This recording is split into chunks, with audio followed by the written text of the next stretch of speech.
দেখেন, ভোট আপনারা 54 বছর থেকে দিচ্ছেন। যখন শেখ হাসিনা 2009-এর পরে ভোট চাইতে এসেছিল, তখন আমার মনে আছে যে পত্রিকায় তার বোরখা ছিল, বোরখার নিচে ব্লাউজের হাত ছিল এতদিন পর্যন্ত। তখন মানুষ ওই হাত দেখে, তখন মানুষ ওই বোরকা পরা দেখে ভেবেছিল, হ্যাঁ এবার মনে হয় মুসলমানদের মুক্তির রাস্তা তৈরি হচ্ছে। সব বাংলাদেশের ধর্মপ্রাণ মুসলমানেরা হাসিনাকে ভোট দিয়েছিলেন। তারপরে 17 বছরের রাজত্ব আপনারা দেখেছেন। তার আগে যারা ছিল 2000 সালে, তাদেরকে আপনারা ভেবেছিলেন এরা এরশাদের চাইতে ভালো হবে। তখন আপনারা তাদেরকে 95, 96 পরে 2000-এ আপনারা তাদেরকে ক্ষমতায় বসিয়েছিলেন। যতবার আপনারা আশা করেছেন, যতবার আপনারা আশা দেখেছেন, ততবার আপনাদের আশা 1947, 1971, তারপরে 24, তার আগে এরশাদের আন্দোলন, সকল আন্দোলনে আপনারা যতবার আশা করেছিলেন যে এই দেশ পরিবর্তন হবে, কোনোবার আপনাদের দেশ পরিবর্তন হয় নাই, হবে না। আগামী 1000 বছর যদি আপনারা এইভাবেই লিল্লাহি তাকবীর আল্লাহু আকবার বলে জীবন দিতে থাকেন, কোনোদিন এদেশের ভাগ্যাকাশে এদেশের সাধারণ মানুষদের নতুন সূর্য উদিত হবে না। যেই দিন আপনারা জ্ঞানের বিপ্লব নিয়ে আসতে পারবেন, যেই দিন ওই চেয়ার ধরেন, কথার কথা আপনি আন্দোলন করলেন, সব করলেন, সব করার পরে বাংলাদেশের সচিবালয়ে যেগুলো বসে আছে সব তো চোর বাটপারেরা বসে আছে। একটা তো সত্য বলে না, সত্য বলতে দেয় না, নিজে ঘুষ খায়, আর একজন যে ঘুষ খায় না তাকে ঘুষ খাইতে বাধ্য করে। ওদেরকে ক্ষমতায় রেখে আপনারা তো কোনোদিন বাংলাদেশকে পরিবর্তন করতে পারবেন না। আপনারা বলছেন বিচার ব্যবস্থা সংশোধন করতে হবে। বিচার ব্যবস্থায় যে জজ আর উকিলেরা বসে আছে সব তো চোর বাটপার মিথ্যুকেরা বসে আছে, কিভাবে সমাধান হবে? তাহলে ওই জায়গায় এমন সন্তানকে পাঠাতে হবে যে তার বাপকে দেখেছে যে আমার বাপ মাঠে কাজ করেছে, আর আমার বাপ আমাকে দ্বীনের শিক্ষা দিয়েছে যে মরে গেলেও সত্য বলতে হবে, মরে গেলেও ন্যায় প্রতিষ্ঠা করতে হবে, মরে গেলেও আদল প্রতিষ্ঠা করতে হবে, মরে গেলেও ইনসাফ প্রতিষ্ঠা করতে হবে, আমার শত্রুর সাথে হলেও আমাকে ইনসাফ করতে হবে। এই রকম বিশ্বাস নিয়ে পড়াশোনা করে সঠিক আকীদা এবং মানহাজ রেখে যেই ছেলে ওই আন্দোলনে যাবে, যেই ছেলে ওই সচিবালয়ে যাবে, যেই ছেলে জজ এবং উকিল হবে, আজ থেকে 25 বছর পরে হলেও বাংলাদেশের ভাগ্যাকাশে নতুন আলো উদিত হবে। সেইটার জন্য আপনাদেরকে প্রস্তুতি নিতে হবে, সেইটার জন্য আপনার সন্তানকে প্রস্তুত করতে হবে। এই যে আজকে এই জালসায় এতগুলো মানুষ এসেছেন, এতগুলো মানুষের মাঝে জালসা হবে না? জালসার পরে নাসিম ভাই অনেক কষ্ট করে প্রোগ্রাম করেছে, অনেক টাকা পয়সা এটার পেছনে খরচ করেছে। আমরা এসেছি, আব্দুর রহিম বক্তব্য দিয়েছে, আমি বক্তব্য দিচ্ছি, আমার পরে আবদুল্লাহ ভাই বক্তব্য দিচ্ছে, আমার বক্তব্যের পরে সাথে সাথে আপনারা ঠিক বলতেছেন, আবদুল্লাহ ভাই বক্তব্য দিবে, তখন আরও জোরে জোরে ঠিক বলবেন। আপনার ওই ঠিকের আওয়াজ শেষ আর আপনার কর্ম শেষ। এই প্রোগ্রামের ভূমিকাও এখানে শেষ। বাংলাদেশে প্রোগ্রাম হচ্ছে না, আপনাদের এলাকায় কতগুলো প্রোগ্রাম হয়েছে, অসংখ্য প্রোগ্রাম হয়েছে। এই প্রোগ্রামে সমাজ পরিবর্তন হয় নাই, এই প্রোগ্রামে সমাজ পরিবর্তন হবে না। আবার বলছি, এই প্রোগ্রামে সমাজ পরিবর্তন হয় নাই, এই প্রোগ্রামে সমাজ পরিবর্তন হবে না। যারা প্রোগ্রামের আয়োজন করছেন তাদের এবং যারা এই প্রোগ্রামে এসেছেন তাদের উভয়েরই নিয়ত পরিবর্তন করা দরকার। আমার আজকের এই অনুষ্ঠানে শুধু একটা অনুরোধ আমি করে যাব যে আপনারা অন্তত এতটুকু মাথার মধ্যে নিয়ে যান যে আমি আমার সন্তানকে চরম লেভেলের শিক্ষিত করব, এত শিক্ষিত করব এবং তাকে এত যোগ্য করে গড়ে তুলব যেন সে একদিন বাংলাদেশের সাধারণ মানুষ। রাজাকারের দৃশ্যে যাদেরকে উপস্থাপন করা হয় তাদের সবার চেহারায় দাঁড়িয়ে আছে আর মাথায় টুপি আছে। আমার একটা কমন জিজ্ঞাসা যে আজকে যদি আজকের এই আধুনিক বাংলাদেশে, ফিতনার বাংলাদেশে যদি আমরা 90% মুসলিম বলি, এর মধ্যে যদি 30% মুসলিম দিনদার হয়, আজ থেকে 54-55 বছর আগে এই দিনদারদের সংখ্যা কি বেশি ছিল না? আমার প্রশ্নটা মনে হয় বুঝেন নাই। এত ফিতনার জগতে যদি আমরা অন্তত এতটুকু বলতে পারি যে বাংলাদেশের 30% মানুষের মুখে দাঁড়িয়ে আছে, অথবা 30% মানুষ দাড়ি না রাখলেও দিনদার, সালাত প্রতিষ্ঠা করে। আজ থেকে 54 বছর পূর্বে যখন বাংলাদেশের স্বাধীনতার যুদ্ধ হয়েছিল, তখন কি দাড়ি রাখা মানুষদের এবং ইমানদারদের সংখ্যা আজকের চাইতে একটু হলেও বেশি ছিল না? বেশি ছিল। আজকের 24-এর আন্দোলনে যে সমস্ত পোলাপাইন জীবন দিয়েছে, যেই সমস্ত ছেলেরা শহীদ হয়েছে, তারা যদি আল্লাহু আকবার বলে শহীদ হয়ে থাকে, মানে তাদের ভাষায় আর কি, আল্লাহু আকবার বলে জীবন দিয়ে থাকে, এবং সেইটার সংখ্যা যদি 1400 জনের মধ্যে 1200 থেকে 1300 জন হয়, তাহলে 1971 সালে যদি 30 লক্ষ মানুষ, আপনাদের হিসাব অনুযায়ী 30 লক্ষ মানুষ জীবন দিয়ে থাকে, তার মধ্যে 29 লক্ষ মানুষ দিনদার মুসলিম ছিল না? তাদের মুখে দাড়ি ছিল না? তারা সালাত, সিয়াম, হজ, যাকাত করতেন না? তাহলে কিভাবে 16ই ডিসেম্বরের অনুষ্ঠানে আপনার যেমন খুশি তেমন সাজো পর্বে রাজাকারের চেহারায় দাঁড়িয়ে থাকে? এটা হচ্ছে বিকৃত ইতিহাস। তো আমি যে কথাটা এখানে বলতে চাচ্ছিলাম সেটা হচ্ছে যে 1971 সালের স্বাধীনতার যুদ্ধে আপনারাই জীবন দিয়েছেন। আমি যদি জাস্ট ছোট্ট একটা কথা বলি 1971 সালের স্বাধীনতার যুদ্ধের মুসলমানদের অবদান নিয়ে, তাহলে আমি বলবো যে 1971 সালের 26শে মার্চ যখন আমাদের চট্টগ্রাম বেতার কেন্দ্র থেকে মুক্তিযুদ্ধের ঘোষণা দেওয়া হলো, ওই মুক্তিযুদ্ধের ঘোষণার দ্বিতীয় পর্বে কবি আব্দুস সালাম উনি যখন ঘোষণা শুরু করেন তখন উনি বলেছিলেন যে নাহমাদুহু ওয়া নুসাল্লি আলা রাসূলিহিল কারীম। এই বাক্য দিয়ে উনি ওনার স্বাধীনতার কবিতা পাঠ করা শুরু করেছিলেন এবং উনি ওনার বক্তব্য শেষ করেছিলেন নাসরুম মিনাল্লাহ ওয়া ফাতহুন কারীব দিয়ে। আপনি এখানে ইসলাম খুঁজে পান নাই? আধুনিক ইসলাম হলেও ইসলাম খুঁজে পান নাই? এখানে ইসলাম আছে। তারপরে 1971 সালের স্বাধীনতা যুদ্ধ চলা অবস্থায় 14 এপ্রিল যখন বাংলাদেশের অস্থায়ী সরকারের পক্ষ থেকে জনসাধারণের কাছে যেই লিফলেট, ওই সময় যারা যুদ্ধ করেছে তারা ভালো বলতে পারবে, যে প্রচারণা পত্র পাঠানো হয়েছিল, সেই প্রচারণা পত্রটা আপনারা আবার পড়ে দেখিয়েন। ওই প্রচারণা পত্রের পুরো লাইনে এবং প্রত্যেক লাইনে আল্লাহ এবং মুসলমানদের এবং আল্লাহর জমিনে স্বাধীনভাবে বসবাসের কথা লেখা আছে। 1971 সালে যত যুদ্ধ হয়েছে ওই সমস্ত যুদ্ধের যত সেক্টর কমান্ডার ছিলেন, অধিকাংশ না 99.9% সেক্টর কমান্ডারেরা মুসলিম ছিলেন। বাংলাদেশের যতজন বীরশ্রেষ্ঠ আছে 7 জন বীরশ্রেষ্ঠ, 7 জনের 7 জন বীরশ্রেষ্ঠই কি মুসলমানদের মধ্যে। এবং বাংলাদেশের মুক্তিযুদ্ধের যে হয়েছে, এই সমস্ত মুক্তিযুদ্ধে যে সমস্ত ক্যাম্প ছিল, সকল ক্যাম্পে সালাত আদায় করা এবং কোরআন তেলাওয়াতের জায়গা ছিল। যদি আমার এই কথাগুলো বিশ্বাস না হয়, তাহলে গণপ্রজাতন্ত্রী বাংলাদেশ সরকারের পক্ষ থেকে মুক্তিযুদ্ধের স্বাধীনতার দলিলপত্র নামে বিশাল বই আছে, ওই বই পড়ে নিয়েন। 3য় খণ্ড, 4র্থ খণ্ড এবং 5ম খণ্ড। 1ম খণ্ডেও কিছু আলোচনা আছে। ওই যে আমাদের বর্তমান সময়ের যাকে আমরা অনেক চিনি, পিনাকি ভট্টাচার্য, ওরও একটা বই আছে যে বাংলাদেশের স্বাধীনতা যুদ্ধে ইসলামের অবদান। এই কথাগুলো আমি কেন বলছি? এই কথাগুলো আমি এই জন্য বলছি যে 1971 সালে আমরা জীবন দিলাম এইটা মনে করে যে আমরা শহীদ হচ্ছি, আমরা জীবন দিলাম এইটা মনে করে আল্লাহু আকবার বলে যে আমি আমার দেশের জন্য লড়াই করতেছি। আমরা 1971 সালে জীবন দিলাম এই মনে করে যে এখানে বক্তব্য শুরু হয়েছে নাহমাদুহু ওয়া নুসাল্লি আলা রাসূলিহিল কারীম আর ওয়া নাসরুম মিনাল্লাহ ফাতহুন কারীব দিয়ে। তাহলে এই দেশে 1971 সালের যুদ্ধের পরে যেই দেশটা প্রতিষ্ঠা হবে, সেই দেশটা একটু হলেও তো মুসলমানদের ফেভারে থাকবে, একটু হলেও তো যারা ক্ষমতায় থাকবে তারা মুসলমানদেরকে ফেভার দিবে। কিন্তু আমরা দেখেছি বাংলাদেশে 1971 সাল থেকে নিয়ে শুরু করে 1972 সাল থেকে নিয়ে শুরু করে আজ অবধি যখনই বাংলাদেশের স্বাধীনতার যুদ্ধ কথা এসেছে তখনই মুসলমানদেরকে অপমান করা হয়েছে, রাজাকার হিসেবে দাড়ি টুপিওয়ালা ব্যক্তিদেরকে উপস্থাপন করা হয়েছে। আর এই স্বাধীনতার যুদ্ধকে এক চাটিয়ে হাতিয়ে নিয়ে যাওয়ার চেষ্টা করেছে বাংলাদেশের সেকুলারেরা, যারা ওই সময় লেজ গুটিয়ে ভারতে অবস্থান করছিল। আজকে আপনি বাংলাদেশের স্বাধীনতার যুদ্ধের কথা বলতে যান, দেখবেন সবার আগে যে লোকটা কথা বলছে ও বাংলাদেশের সবচেয়ে পাক্কা সেকুলার, ও বাংলাদেশের স্বাধীনতা নিয়ে কথা বলছে। আর আমরা মুসলমানেরা স্বাধীনতার যুদ্ধের অবদান সব ওদের হাতে ঢেলে দিয়ে আমরা চুপচাপ বসে আছি। আমি এখানে আরো একটা কথা বলি, 1971 সালের নভেম্বর মাসের আগ পর্যন্ত আপনারা ইতিহাসের পাতা খুলে দেখেন এবং ইতিহাস বিস্তারিত পড়ে দেখেন। 1971 সালের নভেম্বর অক্টোবর মাসের আগ পর্যন্ত এই যে বাংলাদেশের বর্তমান সংবিধানে আছে যে গণতান্ত্রিক সরকার হতে হবে, ধর্মনিরপেক্ষতাবাদ থাকতে হবে, সমাজতান্ত্রিক সমাজ ব্যবস্থা হতে হবে, এই যে ধর্মনিরপেক্ষতাবাদের কথা, এইটা অক্টোবরের আগ পর্যন্ত, আমি বলছি 1971 সালের অক্টোবরের আগ পর্যন্ত ধর্মনিরপেক্ষতাবাদের কথা বাংলাদেশের স্বাধীনতার যুদ্ধের কোথাও ছিল না। আপনারা শেখ মুজিবের যেই বক্তব্য এই যাবৎ প্রচার করেছেন, শেখ মুজিবের এই বক্তব্যের মধ্যে বক্তব্যের শেষে কি ছিল? ইনশাআল্লাহ বাক্য ছিল। তো ইনশাআল্লাহ বাক্য দিয়ে যে স্বাধীনতার যুদ্ধ ঘোষণা হয়, সেই স্বাধীনতা যুদ্ধের পরে যেই দেশ প্রতিষ্ঠা হয়, সেই দেশে কিভাবে ধর্মনিরপেক্ষতাবাদ থাকতে পারে? আপনার যদি বিশ্বাস না হয় তাহলে আপনি মেজর জলিল, যিনি সম্ভবত আমাদের নবম সেক্টর কমান্ডার ছিলেন, মেজর জলিলের বিশাল বই আছে, 4-5টা বই আছে মেজর জলিলের, আপনি সবগুলো বই পড়েন।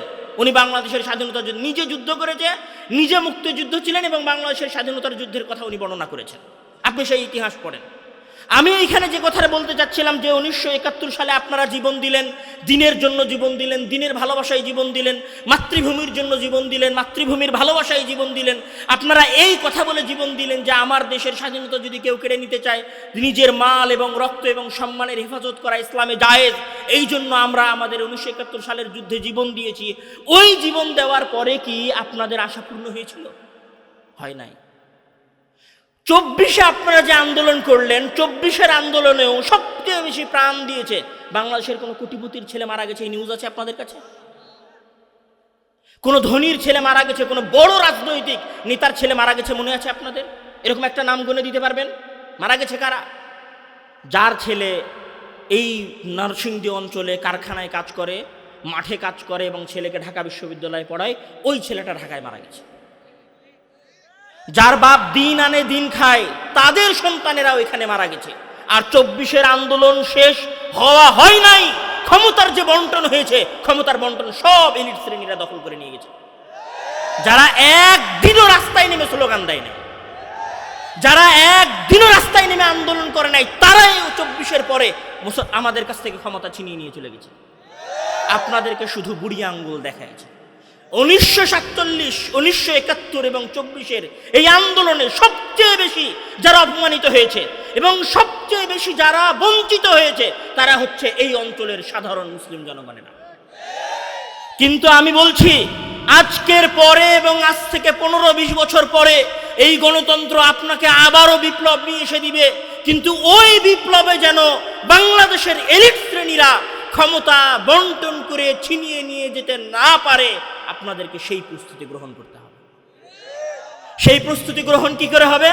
সেই প্রস্তুতি গ্রহণ এইভাবে হবে না যে আপনি আবার কেউ মিছিলের ডাক দিবে, ঢাকা বিশ্ববিদ্যালয়ের কোনো এক পোলা মিছিলের ডাক দিবে, আপনি সেই মিছিলে অংশগ্রহণ করবেন, অংশগ্রহণ করার পরে বলবেন নারায়ে তাকবীর, আল্লাহু আকবার, বুলেট আসবে, আপনার বুকে লাগবে, আপনি মারা যাবেন। আর এইভাবে আবার আগামী আন্দোলন হবে, আবার সেকুলাররা বাংলাদেশের ক্ষমতায় আসবে। এই সিস্টেমে আগালে, শুধুমাত্র নারায়ে তাকবীর এবং আল্লাহু আকবারের সিস্টেমে আগালে, আপনি আজকেও যেমন কৃষক ছিলেন, আজকেও যেমন নিজের সামান্য অধিকারের জন্য আপনি রাস্তায় রাস্তায় ঘুরতেছেন, আজ থেকে 25 বছর পরে, আজ থেকে 100 বছর পরে আপনি এখনকার মতো রাস্তায় রাস্তায় ঘুরতে থাকবেন। সবার আগে ওই পরিবেশ পরিবর্তন করতে হলে যেই জিনিসটা আপনাকে করতে হবে সেটা হচ্ছে সবচেয়ে কম্পালসারি শর্ত। শুনতে আসলে কমন কথা মনে হবে, কিন্তু কমন কথাই আমরা পালন করি না। সবার আগে যে জিনিসটা করতে হবে সেটা হচ্ছে জ্ঞান অর্জন করতে হবে। আমি এখানে জ্ঞান অর্জন করার কথা বলতে গিয়ে জাস্ট একটা দলিল নিয়ে আসব। আপনারা একটা কমন এবং পরিচিত ঘটনা, আদম আলাইহিস সালাম এবং হাওয়া আলাইহিস সালামকে সৃষ্টির ঘটনা আপনারা শুনেছেন, শোনেন নাই? অনেক দিন মসজিদে ইমাম খুতবা দিয়েছে হাওয়া আলাইহিস সালাম এবং আদম আলাইহিস সালামকে সৃষ্টির ঘটনা। এবং আপনারা ওইখানে জানেন যে মহান আল্লাহ তাআলা যখন আদম আলাইহিস সালামকে সৃষ্টি করলেন, তো সৃষ্টি করার সময় ফেরেশতারা মানা করেছিল যে আপনি কেন মানুষকে সৃষ্টি করবেন? নাহনু নুসাব্বিহু বিহামদিকা ওয়া নুকদ্দিসু লাক, আমরা আপনার তাসবিহ পাঠ করি, আপনার ইবাদত করি, আমরা আপনার কোনো গুনাহ করি না, আপনার আদেশ লঙ্ঘন করি না, তো আদমকে সৃষ্টি করার কি দরকার? আমরাই তো ইবাদত করতেছি, মানুষকে ইবাদতের জন্য আপনি কেন সৃষ্টি করবেন? তো আল্লাহ তাআলা ফেরেশতাদের এই কথা উপেক্ষা করে আদমকে সৃষ্টি করেছিলেন। সৃষ্টি করার পরে আল্লাহ তাআলা সর্বপ্রথম যে কাজটা করেছিলেন সেই কাজটা কি ছিল? ওয়াআল্লামা আদামাল আসমাআ কুল্লাহা। আদমকে সৃষ্টি করার পরে মহান আল্লাহ তাআলা আদমকে সর্বপ্রথম যেই জিনিসটা দিয়েছিলেন, আল্লামা আদামাল আসমাআ কুল্লাহা, সারা পৃথিবীর যত কিছুর জ্ঞান আছে আর যত কিছুর নাম আছে সকল নাম মহান আল্লাহ তাআলা আদম আলাইহিস সালামকে শিখিয়ে দিয়েছিলেন। মহান আল্লাহ তাআলা আদমকে সৃষ্টি করার পরে এটা বলেননি যে হে আদম, আমি তোমাকে সৃষ্টি করছি, তুমি আশরাফুল মাখলুকাত, তুমি সর্বশ্রেষ্ঠ সৃষ্টি, যাও আমি তোমাকে পৃথিবীর সবচেয়ে ক্ষমতাশীল সৃষ্টি বানালাম, একথা বলেননি। আবার এটাও বলেননি হে আদম, আমি তোমাকে পৃথিবীর সকল সোনা দানা হীরা জহরত মানি মাণিক্য যা আছে সব তোমার পায়ের কাছে নিয়ে এসে দিয়ে দিলাম, তুমি এই পৃথিবীর সবচেয়ে ধনী সৃষ্টি, এটাও মহান আল্লাহ তাআলা বলেন নাই। বরং উনি আদমকে সৃষ্টি করার পরে আদমকে সর্বপ্রথম যে জিনিসটা দিয়েছিলেন সেটা হচ্ছে ওয়াল্লামা আদামাল আসমাআ কুল্লাহা, আদমকে সকল কিছুর নাম শিখিয়েছিলেন। নাম শিখানোর পরে মহান আল্লাহ তাআলা ফেরেশতাদেরকে উদ্দেশ্য করে বলছেন, আপনারা ওই ঘটনা জানেন যে আম্বিউনি বিআসমাই হাউলাই ইন কুনতুম সাদিকিন, হে ফেরেশতারা তোমরা এই জিনিসগুলোর নাম আমাকে বলে দাও যদি তোমরা সত্যবাদী হও। মানে আমি যদি একটু বোঝানোর জন্য বলি যে আমরা যদি এইখানে দুইজন ব্যক্তিকে দাঁড় করিয়ে দিয়ে বলি যে আপনি বলেন তো এইটার নাম কি, আপনি বলেন তো এইটার নাম কি, একজন পারছে একজন পারছে না, তো এরকম দুইজনকে দাঁড় করিয়ে দিয়ে কে পারছে কে পারছে না এটা দেখাকে কি বলে বাংলায়? প্রতিযোগিতা। এটা কি বলে? প্রতিযোগিতা। তাহলে আদম এবং ফেরেশতাদের মাঝে পৃথিবীর ইতিহাসের সর্বপ্রথম যে প্রতিযোগিতা সংঘটিত হচ্ছে সেটা কিসের প্রতিযোগিতা ছিল?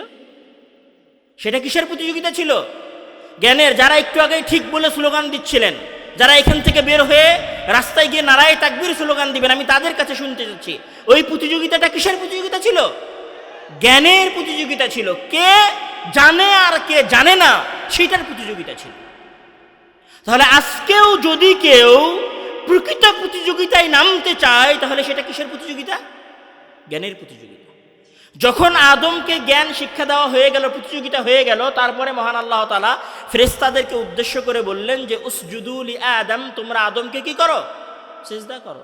মানে যখন জ্ঞানের শ্রেষ্ঠত্ব প্রমাণিত হয়ে গেছে তখন এবার উনি ফেরেশতাদেরকে কার সিজদা করতে বলেছেন? আদমের সিজদা করতে বলেছেন। আজকে আমি যদি আজকের কথা বলি, আজকের সারা বিশ্ব ইউরোপ এবং আমেরিকার সিজদা করতেছে, ইসরায়েল এবং ব্রিটেনের সিজদা করতেছে। কেন? তাদের কাছে জ্ঞান আছে এই কারণে। কেন? টাকা তো সৌদি আরবের কাছে সবচেয়ে বেশি আছে, প্রত্যেক দিন নতুন নতুন সোনার খনি বের হচ্ছে। টাকা তো সবচেয়ে আছে কুয়েতের কাছে, সবচেয়ে বেশি তেল আছে তো ইরাকের কাছে, সবচেয়ে বেশি তেল আছে তো সিরিয়ার কাছে। পুরো মুসলিম বিশ্বের কাছে তেলের আমি যদি বলি যে 80 থেকে 70 ভাগ আছে তাও বললে ভুল হবে না। আরামকোর কাছে, সৌদি কোম্পানি আরামকোর কাছে 65% তেল আছে সারা পৃথিবীর। সোনা দাহানা সব আছে হচ্ছে আফ্রিকার অঞ্চলগুলোতে। আফ্রিকার যে সমস্ত খেটে খাওয়া মানুষ, উগান্ডা আর আপনারা যে সমস্ত দেশের নাম জানেন, এই সমস্ত অঞ্চলগুলোতে আছে সোনা দাহানা, হীরা জহরত যা পাওয়া যায় দুর্লভ সকল উপাদান আছে আফগানিস্তানে। তাহলে সকল টাকা পয়সা উপাদান আমাদের কাছে থাকার পরেও আমরা যাদের কাছে গিয়ে, যাদের দরবারে গিয়ে সিজদা করতেছি তারা হচ্ছে ইউরোপ আমেরিকার লোকেরা। কেন? তাদের কাছে জ্ঞান আছে এই কারণে।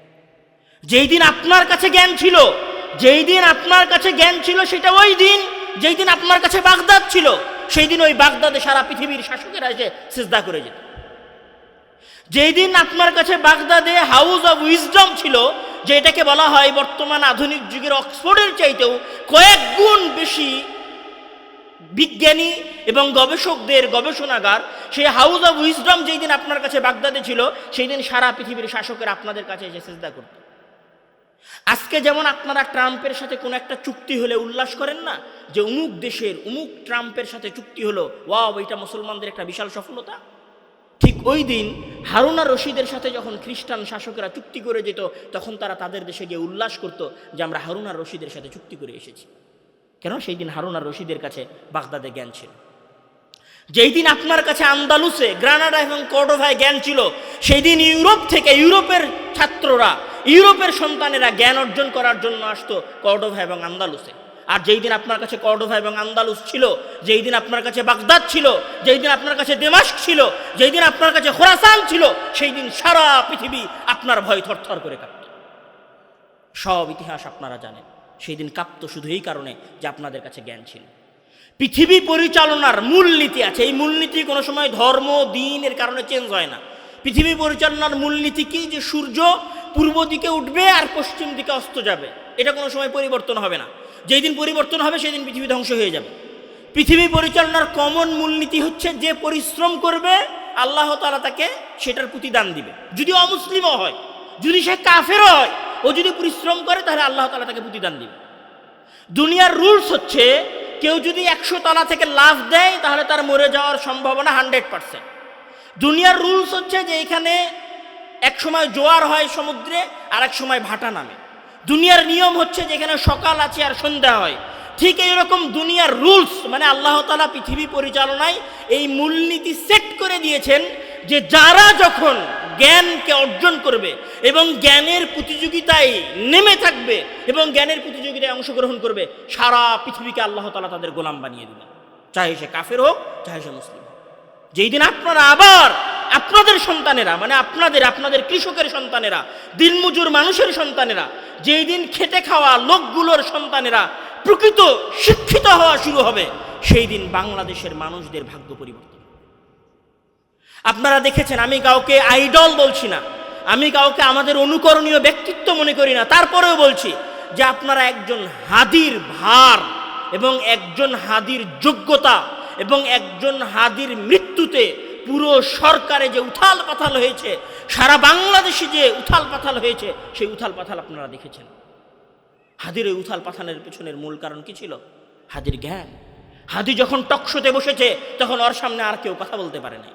চিন্তা করেন, জাস্ট ইমাজিন, আপনি এটাও কল্পনা করেন যে আজ থেকে 15 বছর পরে যদি হাদির মতো সহি মানহাজের, ধরেন হাদির মানহাজ ভুল ছিল, আকীদার ভুল ছিল, সব ভুল ছিল, 15 বছর পরে যদি সহি আকীদা এবং সহি মানহাজের 1000 জন হাদি তৈরি হয়, তাহলে একটা হাদির মৃত্যুতে যদি এরকম উথাল পাথাল হয়, ওইরকম 1000 জন হাদি যদি মাঠে থাকে, বাংলাদেশ কোথায় যাবে? ওইটার প্রস্তুতি নেন। নারায়ে তাকবীর, আল্লাহু আকবারের মাঝে কোনো ফায়দা নাই।